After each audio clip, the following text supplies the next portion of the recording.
Good evening friend, मैं पूनम सिन्हा एक बार फिर से आपका स्वागत करती हूँ आपके अपने यूट्यूब चैनल पे हिस्ट्री क्लास में।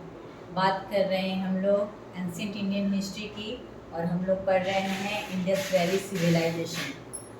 इससे पहले हम लोगों ने देखा कि सिंधु घाटी सभ्यता को हड़प्पा सभ्यता के भी नाम से जाना जाता है। इसके पीछे क्या रीज़न रहा है ये हम लोगों ने देखा, जाना, क्या समझा कि सबसे पहले हड़प्पा में ही सिंधु घाटी सभ्यता का खोज हुआ, इसलिए इस सभ्यता को सिंधु घाटी की सभ्यता और हड़प्पा की सभ्यता के नाम से भी जानते हैं।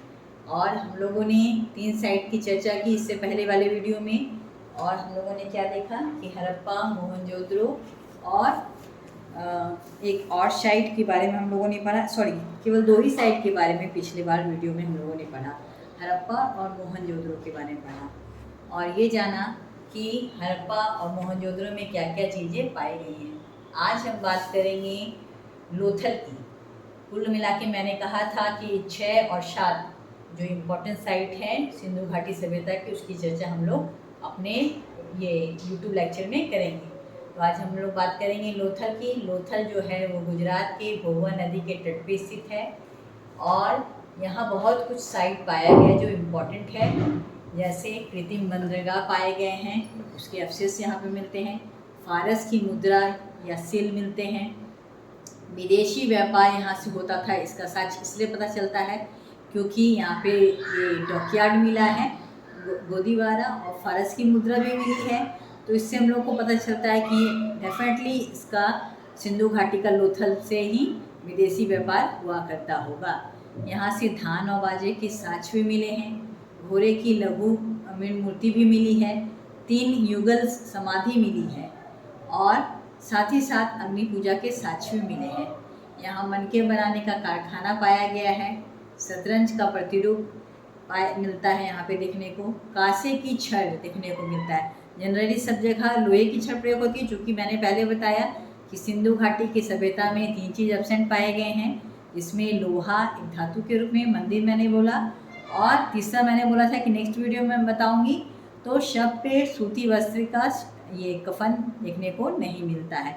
ये 3 चीज़ें सिंधु घाटी में देखने को नहीं मिलता है। इसके अलावा लोथल में जो इम्पोर्टेंट साइट पाया गया है, मिला है चीज़, वो है अन्न पीसने की चक्की मिली है, जिससे पता चलता है कि अनाज यहाँ पीसे जाते रहे होंगे। हाथी दांत के स्केल मिलते हैं। ये तो था हमारे लोथल में क्या क्या चीज़ पाई जाती हैं उसका इम्पोर्टेंट तत्व। इसके बाद अलावा हम लोग बात करते हैं कालीबंगा। कालीबंगा जो है वो हमारे भारत के राजस्थान में गंगानगर में है, और ये जो है कालीबंगा वो घग्गर नदी के किनारे पे तट पे बसा हुआ है। काले रंग की मिट्टी की चूड़ियाँ कालीबंगा का शाब्दिक अर्थ होता है। यहाँ पे हड़प्पा के साथ साथ 2 हड़प्पा पूर्व सभ्यता के अवशेष भी मिले हैं। कहने का तात्पर्य ये है कि सिंधु घाटी सभ्यता से पहले पूर्व की सभ्यता भी यहाँ पे देखने को कालीबंगा में मिलती है। दोनों भाग यहाँ पे क्या है, दुर्गीकृत हैं, जैसे पूर्वी पश्चिम दोनों भाग क्या है, यहाँ पे दोनों ही सिटाडेल दुर्गीकृत हैं। मकान कच्चे ईंटे के हैं। जनरली हड़प्पा नगरीकृत सभ्यता थी, पक्के ईंटे मिलते हैं, लेकिन यहाँ क्या है, कालीबंगा में कच्चे ईंटे के मकान मिलते हैं। एक शव प्राप्त हुआ है जो पेट के बल पे लेटा हुआ है, और सिर इसके क्या है, दक्षिण के तट पे है, और पैर क्या है उत्तर के साइड में है। जनरली अभी भी हिंदू धर्म में इसी तरह से समाधान का प्रक्रिया होता है, मगर पेट के बल पे नहीं, सर के बल पे। लेकिन सिर जो होता है वो दक्षिण के तट पे ही होता है, और पैर जो होता है उत्तर दिशा में होता है। तो ये हिंदू संस्कृति को बता रहा है। बेलनाकार मुहर प्राप्त हुई है यहाँ से, जुते हुए खेत भी प्राप्त हुए हैं यहाँ से। इसके अलावा अग्नि हवन कुंड भी मिला है कालीबंगा से। ईंटों के चबूतरे मिलते हैं। एक और जो सबसे इम्पॉर्टेंट विशेषता है यहाँ से पाई गई कालीबंगा से, वो लोगों को पता चला है कि शल्य चिकित्सा का यहाँ पे क्या मिल रहा है, साक्ष्य मिल रहा है। और उस्तरे पे लिपटा हुआ कपास का वस्त्र मिला है।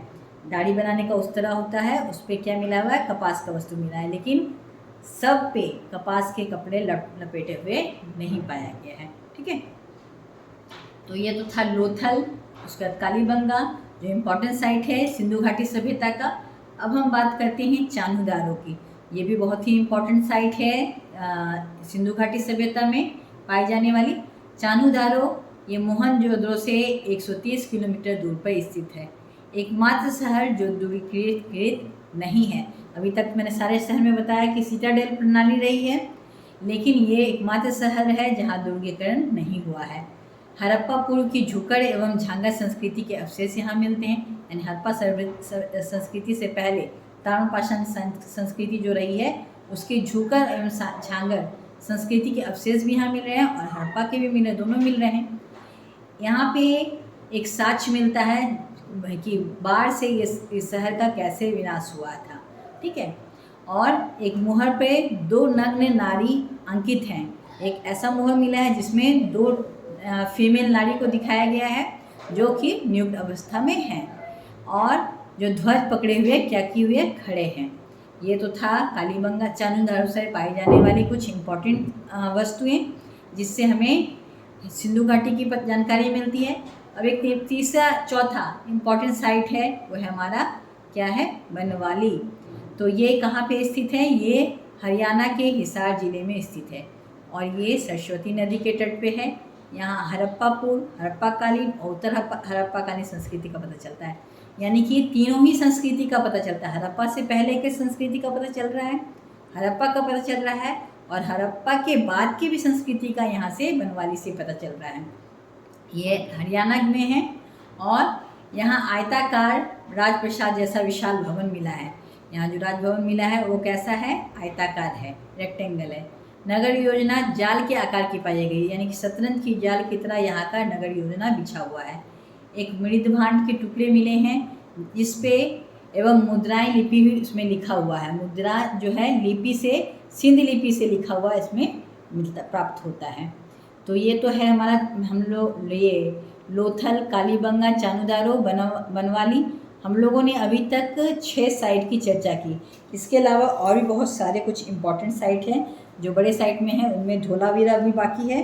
तो 7 साइटों का हम लोग चर्चा करेंगे जो इम्पॉर्टेंट बड़ा साइट में है। धोलावीरा लगा के, धोलावीरा चूँकि ये वीडियो लंबा हो रहा है इसलिए आज के लेक्चर में इसको ख़त्म नहीं करेंगे। नेक्स्ट क्लास में भी आगे 2 या 3 नेक्स्ट क्लास और होगा, तब सिंधु घाटी की सभ्यता ख़त्म होगी। तो अभी तक हम लोग ने 6 साइट पढ़ा। नेक्स्ट वीडियो में हम लोग धौलावीरा पढ़ेंगे और इसके अलावा और भी छोटे छोटे जो साइट हैं उसकी जानकारी प्राप्त करेंगे। इसके अलावा सिंधु घाटी सभ्यता की राजनीतिक स्थिति कैसी थी, सामाजिक स्थिति कैसी थी, प्रशासनिक व्यवस्था कैसा था, इसके बारे में जानकारी प्राप्त करेंगे। वहाँ की संस्कृति कैसी थी और देखेंगे कि इसका अन्य सभ्यताओं के साथ कैसा संबंध रहा है। ये प्राचीन कालीन सभ्यता है और ये विश्व की प्राचीन सभ्यताओं में से मेसोपोटामिया और मिस्र की सभ्यताओं के बाद तीसरा सभ्यताओं में से एक है। जो सबसे प्राचीन सभ्यता प्राप्त हुई है हमें विश्व में, सिंधु घाटी की सभ्यता, मेसोपोटामिया और मिस्र की सभ्यता, इसमें से एक शामिल ये सभ्यता है। तो आई होप मेरा ये लेक्चर आपको अच्छा लगा होगा। नेक्स्ट वीडियो भी कंटिन्यू रहिए क्योंकि इसी से रिलेटेड नेक्स्ट चैप्टर को भी हमें पढ़ना है जिसमें धौलावीरा और धौलावीरा, सुरकोतरा, रोपड़, आलमगीरपुर, इस सबको भी चर्चा हम लोग नेक्स्ट वीडियो में करते हैं। Thank you so much.